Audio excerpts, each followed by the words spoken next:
আসসালামু আলাইকুম and welcome back to momos world. কেমন আছেন আপনারা সবাই? আশা করি সবাই অনেক ভালো আছেন। আলহামদুলিল্লাহ আমরা সবাইও ভালো আছি। তো মোমোস ওয়ার্ল্ডের নতুন একটি ভিডিও নিয়ে আপনাদের সাথে আবারও হাজির। আজকের ভিডিওটা হচ্ছে আমি সকাল থেকে রাত পর্যন্ত কি করি সেটা নিয়ে। তো সকালের নাস্তার থেকে শুরু করা যায়। আজকে সকালের ব্রেকফাস্টটা আমরা নুডলস দিয়ে করেছিলাম।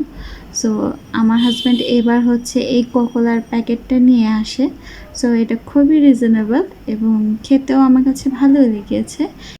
আচ্ছা, আগে আমি হচ্ছে আমার আম্মুরা এই নুডলসটা রান্না করতো। সো আমার কাছে খুবই ভালো লাগতো, কিন্তু কেন যেন আমি রান্না করতে গেলে এটা সবসময় স্টেকি হয়ে যেত, মানে আঠালো টাইপের হয়ে যেত। তো অনেক ইউটিউব অনেক কিছু, কিন্তু আম্মুরা যখন রান্না করতো খুব সুন্দর ঝরঝরা হতো। তো এই নুডলসটা ঝরঝরা খেতেই কিন্তু ভালো লাগে বেশি।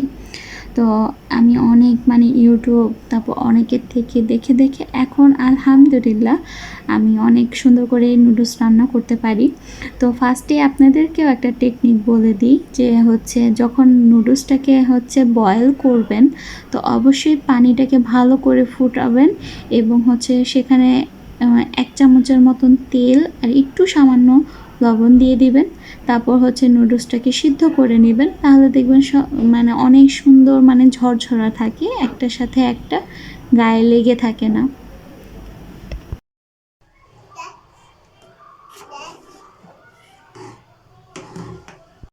সো এই তো দেখতেই পাচ্ছেন, বলক আসার পরে আমি নুডলসগুলো দিয়ে দিয়েছিলাম। আর এই তো বেশিক্ষণ সময় লাগে না সিদ্ধ হতে, প্রায় 1 থেকে 1.5 মিনিটের মধ্যে এটা হলো সিদ্ধ হয়ে যায়। তো আমি এই অবস্থা থাকতে এটাকে হচ্ছে আমি পানিগুলো ঝরিয়ে নেব। এরপরে আজকে যে আমি নুডলস রান্না করেছি খুবই শর্টকাটভাবে, বিকজ আমি আজকে হচ্ছে পেঁয়াজ ব্যবহার করব না, জাস্ট ডিম দিয়ে। এখানে কিন্তু আমি একটা ডিম ইউজ করেছি।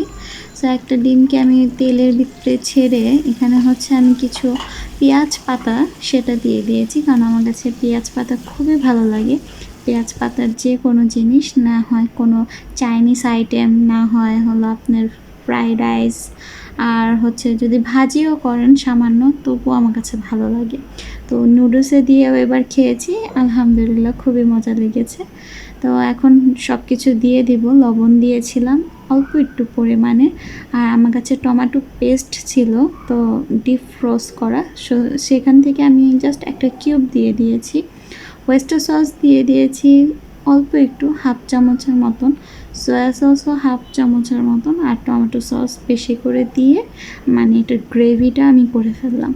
তো খুবই, দেখতেই পাচ্ছেন, খুবই সিম্পল। এখন শুধু ম্যাগি মশলা যদি আপনাদের হাতের কাছে থাকে, আর না হয় এই প্যাকেটের সাথে মশলা দিয়ে দেয়, সেটাই আমি দিয়ে দিব।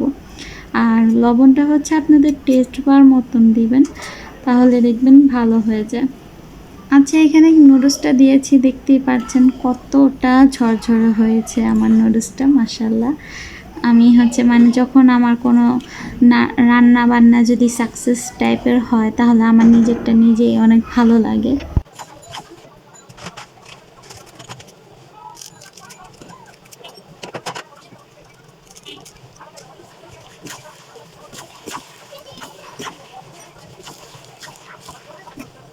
সো নামানোর আগ দিয়ে হচ্ছে আপনারা মশলাটা দিয়ে দিবেন, প্যাকেটের যে মশলাটা ছিল। আর আমি গরম মশলা আর একটু জিরার গুঁড়ো দিয়েছিলাম সাথে। আচ্ছা, আমি বেশিক্ষণ হচ্ছে এটাকে ফ্রাই টাইপ করবো না, এটাকে হচ্ছে জাস্ট মশলাটা মিক্স হলেই তাহলে আমি নামিয়ে ফেলবো। আর নামানোর আগে আমি হচ্ছে চিজ স্লাইস করা ছিল আমার ফ্রিজে, সো সেখান থেকে আমি চিজ দিয়ে দিয়েছি। সো আপনারা দেখতেই পাচ্ছেন খুবই স্বল্প পরিমাণের চিজ দিয়েছি, যেন বাচ্চারা যখন বাইট করবে তখন যেন একটু চিজি এই টাইপের লাগে। আর হচ্ছে ব্রেকফাস্ট বা ডিনার হিসেবে আমি এরকম নুডলসকে 100-এর 100 পয়েন্ট দিব, বিকজ এটা খেলে অনেক ফুল একটা হচ্ছে ব্রেকফাস্ট বা ডিনার কমপ্লিট হয়ে যায়, অনেকক্ষণ ভরপেট থাকে। সো এটা তো 100-এর 100 মার্ক দেওয়াই যায়।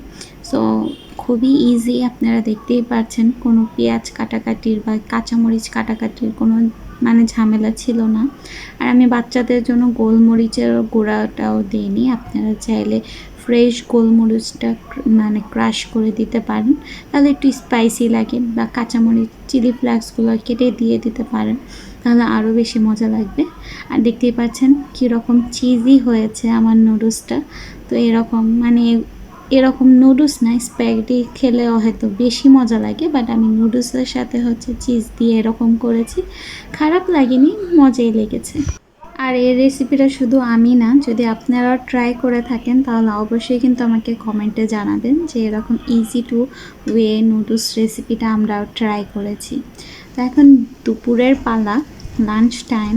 সো লাঞ্চ টাইমে আজকে আমরা বেশি কিছু রান্না করিনি, বিকজ হচ্ছে বাচ্চারা হচ্ছে ভাবিদের বাসায় ছিল, তো আমি আর আমার হাজব্যান্ড শুধু।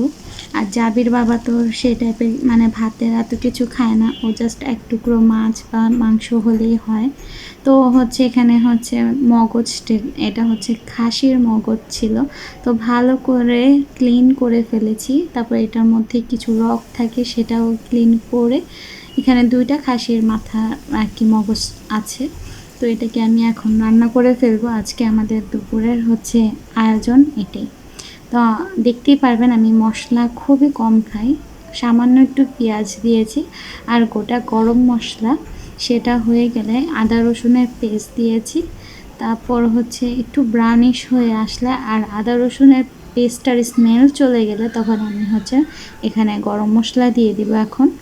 তো গরম মশলা গুঁড়ো হিসেবে আমি হলুদ দিয়েছি 1/2 চামচের মতন, তারপর হচ্ছে মরিচের গুঁড়া, জিরা, ধনিয়া আর হচ্ছে গরম মশলা, এগুলো দিয়েই জাস্ট নাড়াচাড়া করে ফেলবো, এক্সট্রা কিছুই দিইনি।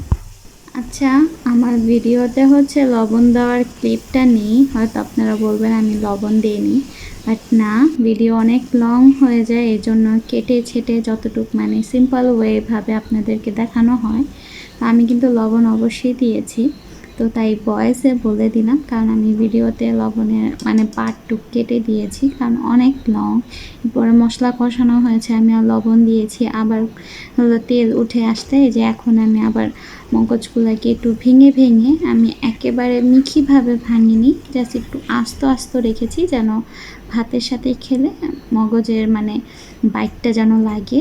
আর এই তো আবারও একটুখানি লবণ দিয়ে তারপর এখন আমি হচ্ছে কষি। আমি কিন্তু লবণটা ধাপে ধাপে দিই, একবারে দিই না, কেন যেন মনে হয় একবারে দিলে বেশি হয়ে যায় বা হচ্ছে হয় না এই টাইপের, তার জন্য আমি হচ্ছে মশলা কষার সময় এক সময় দিই, তারপর আবার যে কোনো সবজি বা মাছ যখন দিব, মাংস দিব, তখন একটু লবণ দিই, আবার নামানোর আগে টেস্ট করার পরে আবার লবণ আমি চেক করে দেখি। তো এটা হয়তো আমার ব্যাড হ্যাবিট, আর আপনারা কীরকম করেন সেটাও আমাকে জানাতে পারেন। আচ্ছা, এই তো দেখতে পাচ্ছেন কালার, মানে কালারটা হয়েছে কীরকম আমি বলবো, আমরা যে চিকেন কোরমা টাইপের করে থাকি সেরকম কালারটা আসছে, কারণ আমি মশলার পরিমাণটা খুবই কম দিয়েছি, বাট খেতে কিন্তু সেই হয়েছিল, ইয়াম্মি হয়েছিল। নিজের রান্না নিজেই প্রশংসা করছি এই বলে না, আপনারা যদি রেসিপি আমারটা দেখে ট্রাই করে থাকেন, যদি ভালো লাগে তাহলে তখন অবশ্যই আমাকে বলবেন।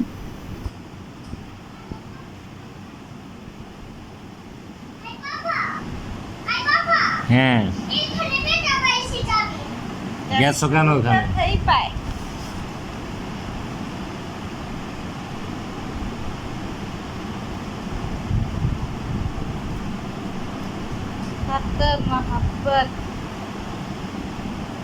নিজের হাতের লেখা আসলে অনেক সুন্দর, জানো? না, আমার লেখা সুন্দর না। সো এই ভিডিও ক্লিপটা ছিল লাঞ্চের সময়, খাওয়া দাওয়া শেষে আমি আর আমার হাজব্যান্ডের একটু খুনসুটি মুহূর্তগুলো ক্যাপচার করে রেখেছি, সেটা আপনাদের সাথেও শেয়ার করলাম। আর এটা হচ্ছে ডিনারের প্ল্যানিং হচ্ছিল। তো ডিনারে আমরা তো দুপুরে লাঞ্চ টাইমে হচ্ছে মানে খাসির মগজ দিয়ে খেয়ে ফেলেছিলাম, আর সাথে যাই ছিল তা মিক্স করে খেয়েছি। তো রাত্রের জন্য আবারও কিছু রান্না করতে হয়, তো এই জন্য দেখি যে ইলিশ মাছ ছিল। তো শর্টকাটভাবে ইলিশ মাছটা কিন্তু খুবই ইজি, জাস্ট মশলা মাখিয়ে ভেজে ফেললে, আর সাথে যদি একটু পেঁয়াজ, কাঁচামরিচ, সরিষার তেলে ভাজা থাকে, তাহলে সেটা তেল দিয়ে আর পেঁয়াজ কাঁচামরিচ সাথে এক টুকরা ইলিশ মাছ দিয়ে কিন্তু পেট ভরে ভাত খাওয়া হয়ে যায়। তো প্ল্যানিং যেহেতু করেই ফেলেছিলাম মাইন্ডে, সো সেটাকে তো সাকসেস করতেই হয়। তো সাথে সাথে আমি এটা হচ্ছে মানে সন্ধ্যার পরে এশারের সময় আমি নামাজ পড়েই দেখা যায় আমি রেডি করে ফেলেছিলাম। কারণ হচ্ছে আজকে মানে হচ্ছে আমার হাজব্যান্ড খুব তাড়াতাড়ি বাসায় এসে পড়েছিল, প্রায় 11টার দিকে এসে পড়েছে। তো আমার এটাকে ম্যারিনেশন করে রাখলে আর কি একটু ভিতরে পর্যন্ত মশলাটা যায়, তো সেটা খুবই ভালো লাগে। তো এখানে আমি হচ্ছে জাস্ট মানে দেখতেই পারছেন কয়েক টুকরো মাছই ছিল। তো এর ভিতরে আমি হলুদ, মরিচের গুঁড়ো আর লবণ আর সামান্য একটু আদা রসুনের পেস্ট দিয়েছি। আচ্ছা, এটা স্কিপও করতে পারেন, বিকজ আমার কাছে লাগে আমি আদা রসুনটা যদি না দিতাম বেশি ভালো হতো। ইলিশ মাছের এভাবে ভাজলেই কিন্তু অনেক স্বাদ লাগে, জাস্ট হলুদ, মরিচ, লবণ দিয়ে। আর আমি একটু দিয়েছি কারণ আমার কাছে হচ্ছে সব কিছু দিয়ে ট্রাই করতে ভালো লাগে, তার জন্য এই প্রথমবার আমি একটু আদা রসুন দিয়েছি। ততটাও খারাপ হয়নি, কিন্তু আমার কাছে হচ্ছে শুধু হলুদ, মরিচ, লবণ দিয়ে মাখালে সেটা বেশি মজা লাগে। তো ভিডিওর একেবারেই লাস্ট পর্যায়ে এই তো দেখতেই পাচ্ছেন মাছগুলো ভাজা হয়ে গেলে আমরা কিন্তু ডিনারও ডান করে ফেলবো। তো এই ছিল আমার সারাদিনের রুটিন। কেমন লাগলো ভিডিওটা অবশ্যই কমেন্ট করে জানাবেন, আর ভালো লাগলে অবশ্যই আমার ভিডিওটাকে একটা লাইক, কমেন্ট, শেয়ার করে দিবেন। আপনারা যদি ইউটিউব থেকে দেখে থাকেন তাহলে অবশ্যই আমার চ্যানেলটাকে সাবস্ক্রাইব করে দিবেন, আর ফেসবুক থেকে দেখে থাকলে অবশ্যই মোমোজ ওয়ার্ল্ড পেজটাকে ফলো করে দিবেন। আজকের জন্য এখানেই বিদায় নিচ্ছি, দেখা হবে নেক্সট আরেকটা ভিডিওতে। সবাই ভালো থাকবেন, সুস্থ থাকবেন, আল্লাহ হাফেজ।